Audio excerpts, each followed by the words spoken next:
it must be annoying for us to keep pointing out something that you cannot translate with your physical senses. And what we want you to do is to try to be satisfied with the knowledge that if I can feel it, that then I will soon see it. You've just got to find some way of soothing yourself, that since I can feel it, therefore it must be. And if you can accomplish that, the receptive mode just means you're receiving something. So you could be in the receptive mode of what your vortex is offering up, or what vulnerability offers. In other words, you're always in the receptive mode.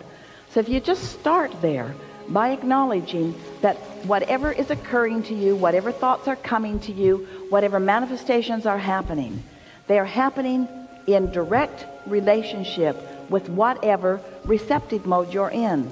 An easier way of hearing it is whatever mood you're in. So that's elementary, isn't it? In other words, you understand that. You all do, don't you? You understand that. So now let's add another factor to that, and let's call that factor momentum. And let's talk about why momentum happens. Momentum happens because you give your attention to something. You give your attention to something, and then something manifests, and then you give your attention to something, and something manifests, and you give your attention to something, and something manifests. You have it so good because you're out here on the manifesting edge. You're out here on the edge where whatever you've got going on is showing itself to you moment by moment by moment by moment by moment. You have no excuse to be oblivious about what your vibrational countenance is, because the things that are manifesting around you are evidence of what it is. If you are aware of the way you feel, and you sort of kind of like that feeling, so you focus there, it will become more and more and more and more and more. You could take any thought of minor importance, and you could focus on it and bring it to a place of momentous importance, and it would manifest in this day. Every single one of you could do that with anything that is important to you. This is the power of the universe that you've got working with you. This is the power of the focus of source energy that you've got working with you. You have tools at your fingertips. You have the energy that creates worlds flowing through you, you see. You can be or do or have anything, but you've got to break it down in some way that you know that you are doing it. So we would suggest that you pick something, that is of some importance to you, and you decide that you're going to focus on it until you can show yourself in one day. You can show yourself how the momentum gathers around that subject in one day. From the point of just being able to talk about it, to the point of feeling fairly good feeling emotion about it, to the point of really feeling excitement about it, to the point of it manifesting in one day. You can do that. You can do that. And you do it all the time. That's what's so funny about this conversation. You do those things all the time. You just don't know that you're doing them. And so you don't give yourself the credit of focus that you deserve to give yourself the credit of focus. Spend more time in the vortex. What do you think's in there anyway? It's really funny. Here's this vortex, all ripe and ready and really eager. Well, we are the eager ones to show it to you. And you're over there saying, I don't see it. I don't see it. I don't see it. And we say, that's why. That's why. You got to look where it is and feel like it feels. So pick any subject. Look where you think it might be. If you feel that something is lost where you stand, and you believe us at all that there is a vibrational version of you, then look in the direction of this vibrational view and describe it to us. If you feel lost, what does found feel like? If you feel confused, what does clarity feel like? If you feel poor, what does richer feel like? In other words, you got to look where you think you are. So look there and describe that for just a moment and stop the other. I've been doing this. I've been doing this. How do I get the money out of the vortex and into the bank? When does it come to me? But you see, you can't talk about why the drought is unpleasant and attract the rain. You can't talk about what's missing and allow what's missing to be fulfilled. You've got to find a way to look at until you allow yourself. You see, you don't have to build the momentum in the vortex. The momentum is already built. You ask, and the momentum is already gathered, and it's huge and ready for you to receive it. Is it too big for you to receive it? No, not at all. Could you get ready to receive it? Yes. Are you ready right now? No. Could you get ready? Yes. Are you ready now? No. Could you get ready? Are you ready? No. Do you want to get ready? Yes.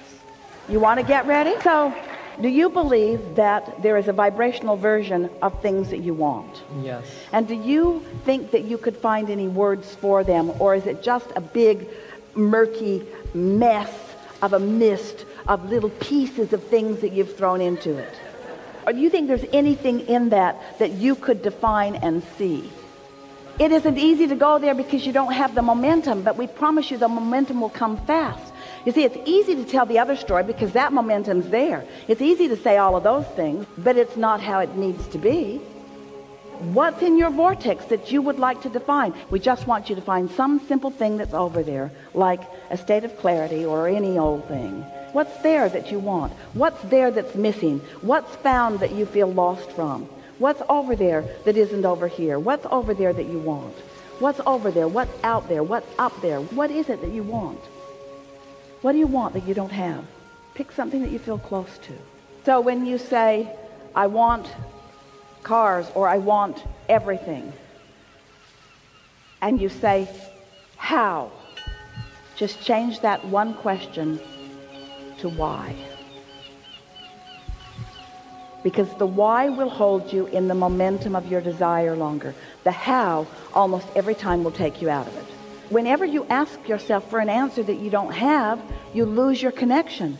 But when you ask a question that leads you further in the momentum of your desire, it allows the momentum of the desire to go further. Did you hear that? And so? So I got a that dovetails with that a little bit, as in a question about interpretation, because I'm always focused on pre-manifestation awareness, as in what I'm thinking, what I'm feeling, so what's gonna come back if I go through this route.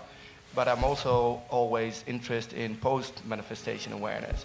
So, but it's nice when they jive, isn't it? Yeah. When you see something coming. Yeah. But sometimes something happens and you can interpret it as in a million ways. Like, I don't know, like I'm seeing a cat walking on the street and I think, oh shit, I must be alive because he's looking at me and winking at me or whatever. But it can be just whatever. It doesn't have to do anything with alignment or not. Well, here's the thing. Everything that comes into your vicinity is part of your point of attraction. And we know what you're getting at. In other words, how much of this is a response of my deliberate offering of vibration? And we want to say, let's just start with how much of this is in response to my vibration, and then how much of my vibration is deliberate. Because sometimes you're more deliberate than others, but that's why we were playing with our friend earlier today about the consideration that he was having for the woman who was sitting next to him. We want you to get it, that your vortex really is ready to pop at all times.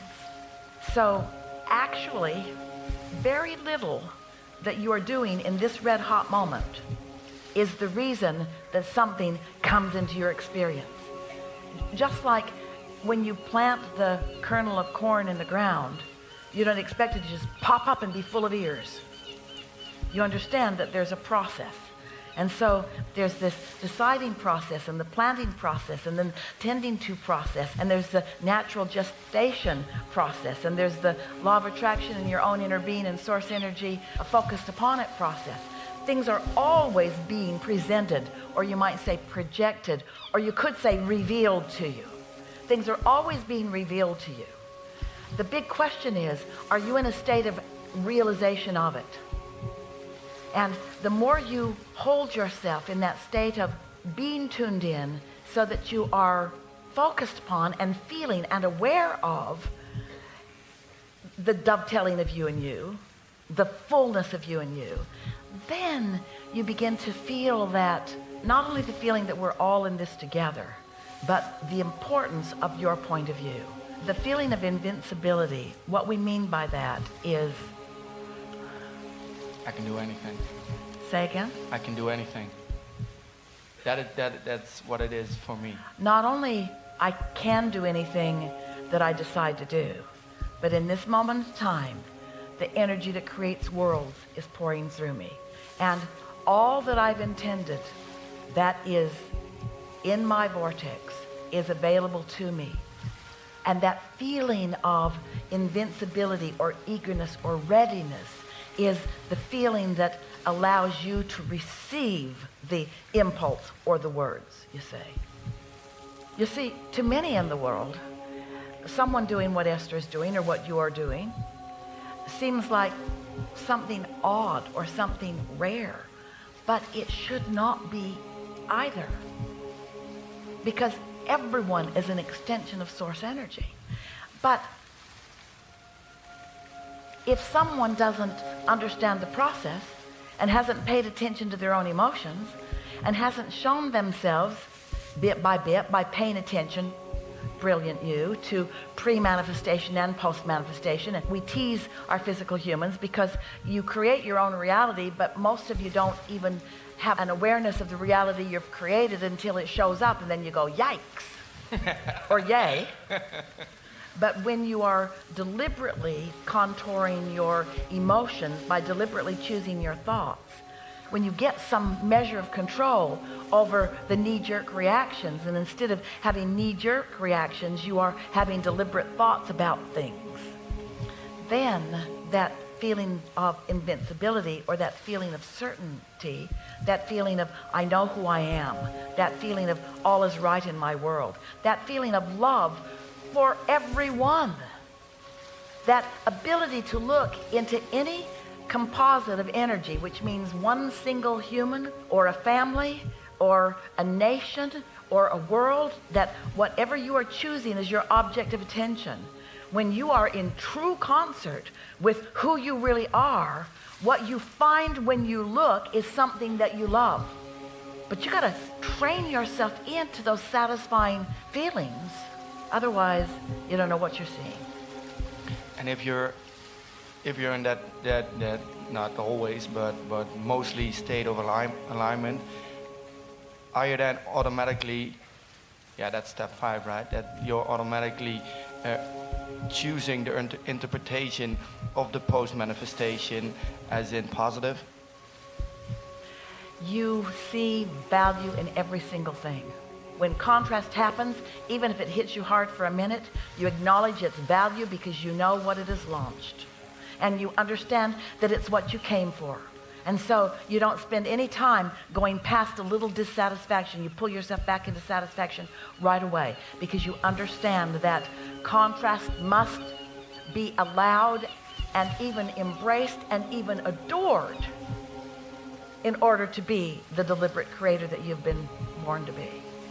Otherwise, it would get so boring so fast. If you didn't have other people yanking your chain, pushing your buttons, making your life miserable, if you didn't have others giving you reasons to focus, you would focus less. Yeah. Enough? Perfect. Really good. Really good.